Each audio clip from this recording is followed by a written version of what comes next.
আল্লাহর নবী বলছেন, শোনো, ইন্নী রাআইতুল্লাইলাতা রাজুলাইনে ফাতায়ানি, আমি স্বপ্নে দুইজন লোককে দেখলাম, তারা আমার নিকটে আসলো। ফাখাজা বেয়াদাইয়া, তারা আমার দুই হাতকে ধরে নিল, দুই হাত ধরে নিয়ে আমাকে বাইতুল মুকাদ্দাসের দিকে টেনে নিয়ে যাচ্ছে। ফাআতাইনাল রাজুলিন, হঠাৎ একটা লোকের পাশে চলে আসলাম। লোকটি বসে আছে। অরাজুলুন কায়েমুন, একটা লোক পাশে দাঁড়িয়ে আছে। অফিয়াদিহি কালবুন মিন হাদিদিন, তার হাতে রয়েছে লোহার বাঁকা লাঠি। ফাইদখিলুহু ফি সিদকিহি, লোহার বাঁকা লাঠি তার মুখের ডান পার্শ্ব দিয়ে ঢুকিয়ে দিচ্ছে, ঢুকে চিরে ফেলছে। হাত্তা ইয়াবলুগা কাফাহু, চিরে পিছন দিকে নিয়ে যাচ্ছে। ওয়া ফল বিসিদকিহিল আখার, মুখের অপর সাইডও এইভাবে চিরে ফেলছে। ওয়াইদু সিদকুহু কামা কানা, বাম দিক চিরতে না চিরতেই মুখের ডান দিক আবার ঠিক হয়ে যাচ্ছে। ফায়াউদু ফায়াফালু মিসলাহু, আবার ডান দিকে আসছে, মুখ চিরে ফেলছে।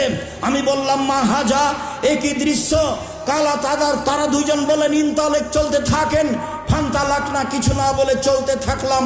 ফাতাইনাল রাজুলিন মুস্তাজনাল কাফাহু, আস্তে আস্তে হঠাৎ একটা লোকের পাশে চলে আসলাম।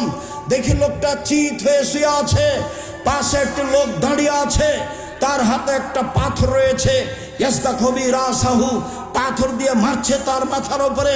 ফাতাদাদা হাল হাজারো ফান্তালাকে লেহে লিয়াখুজহু, মাথায় লেগে মাথা ভেঙে চৌচির হয়ে যাচ্ছে, পাথর ছিটকে দূরে চলে যাচ্ছে। ওই লোকটি পাথর আনতে যাচ্ছে, পাথর আনতে না আনতেই মাথা ঠিক হয়ে যাচ্ছে, আবার মারছে। দৃশ্য দেখে আমি বললাম, মা হাজাম, একই দৃশ্য। তারা দুইজন বললেন, ইনতালেক, চলতে থাকেন। ফান্তালাক না, কিছু না বলে চলতে থাকলাম। চলতে চলতে ফাতাইনাল লাগবিন মিসলিত তান্নুরে, চলে আসলাম একটা চুলার পাশে। আলাহু জায়কুন আসফালাহু আসে, যেই চুলার উপর দিক সংকীর্ণ, নিচের দিক প্রশস্ত। তন্দুরি রুটি যেই চুলাতে বানাই সেই চুলার মতো। দেখি চুলার ভিতরে কিছু মানুষ রয়েছে। তাতাহুন্নার, তার ভিতরে আগুন জ্বলছে। ফাইজা ইরতাফাউ, যখন আগুন জোরে জ্বলে উঠছে, ভিতরে যা কিছু আছে সব উপরে চলে যাচ্ছে। ফাইজা খামাদাত রাজাউ ফিহা রাজাউ মা ফিহা, আর যখন আগুন একটু কমে যাচ্ছে, ওই যা উপরে উঠেছিল তা নিচে চলে যাচ্ছে। উপরে উঠার সময় মনে হচ্ছে বের হয়ে পড়ে যাবে।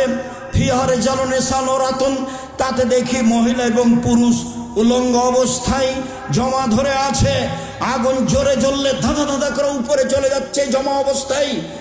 পরনে কোনো কাপড় নেই। আগুন কমে গেলে আবার নিচের দিকে চলে যাচ্ছে। আমি বললাম, একই। তারা দুইজন বলে, ইনতালেক, চলতে থাকেন। ফান্তালাক না, কিছু না বলে চলতে থাকলাম।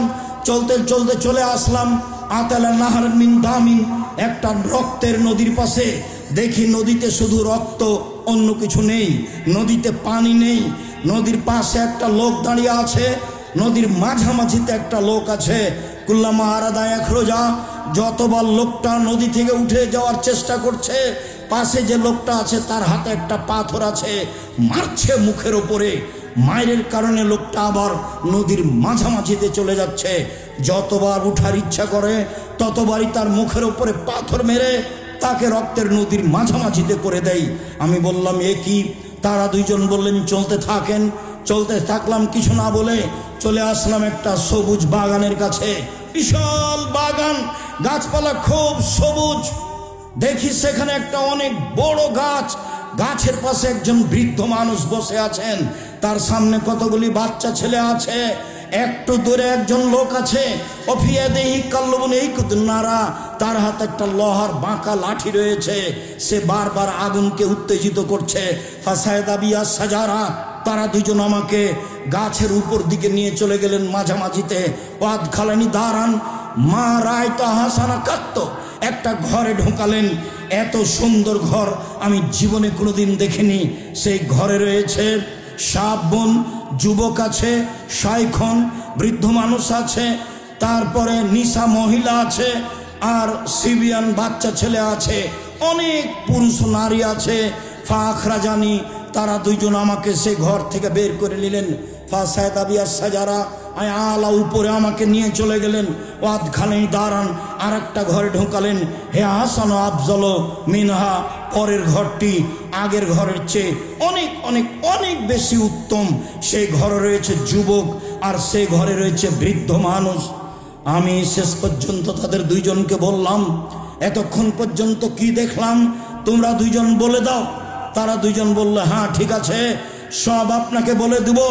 ওই যে আপনি প্রথম লোকটিকে দেখলেন, যে লোকটি মুখের দুই সাইডকে লোহার বাঁকা লাঠি দিয়ে চিরে ফেলা হচ্ছিল, ফারাজুলুন কাযযাব, সে মিথ্যে কথা বলতো, মিথ্যা আকাশে ছড়িয়ে যেত। ইফল বিহি ইয়াউমাল কিয়ামা, কিয়ামত পর্যন্ত তার মুখকে এইভাবে চৌচির করা হবে, চিরে ফেলা হবে, কারণ সে মিথ্যা কথা বলতো। মিথ্যা কথা মহাপাপ। তারপরে আপনি দেখলেন যে লোকটা চিত হয়ে শুয়ে রয়েছে, ও হচ্ছে আলেম মানুষ, কোরআন হাদিস জানতো। সে রাতে কোরআন তেলাওয়াত করতো না, দিনে সে অনুযায়ী আমল করতো না, তাই তার মাথাকে ভেঙে চৌচির করে দেওয়া হচ্ছে।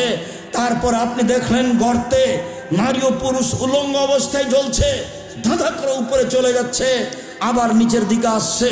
তারা হচ্ছে ব্যভিচারণী। অন্য এক বর্ণনায় এসেছে, আমি চলতে চলতে হঠাৎ এক সম্প্রদায়ের কাছে চলে আসলাম।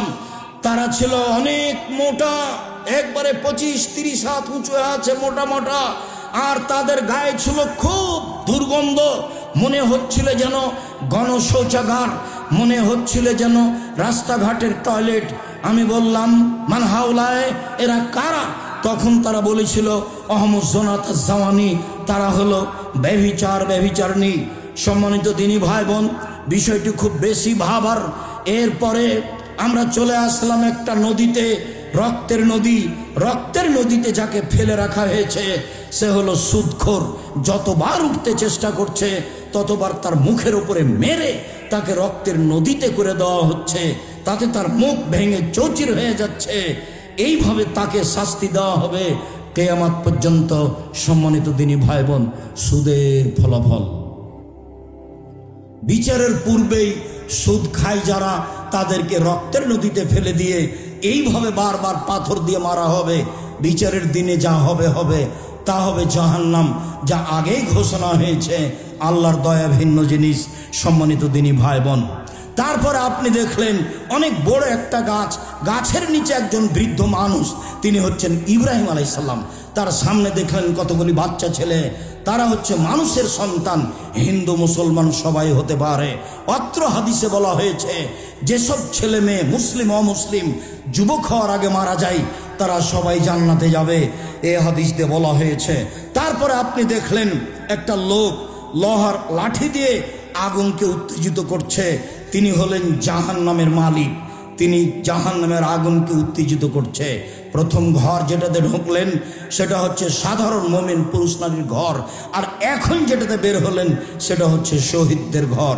দেখেন, আমি যে আপনার ডান হাত ধরে আছি আমি হলাম জিব্রাইল, আর এই যে আপনার বাম হাত ধরে আছেন ইনি হলেন মিকাইল। আপনি একটু মাথা উপর দিকে করেন, করলাম। কিছু দেখলেন কি? হ্যাঁ, ওই যে সুন্দর ঝকঝকে ঘর দেখলাম, যা মানজে লোকা, এটা হচ্ছে আপনার ঘর।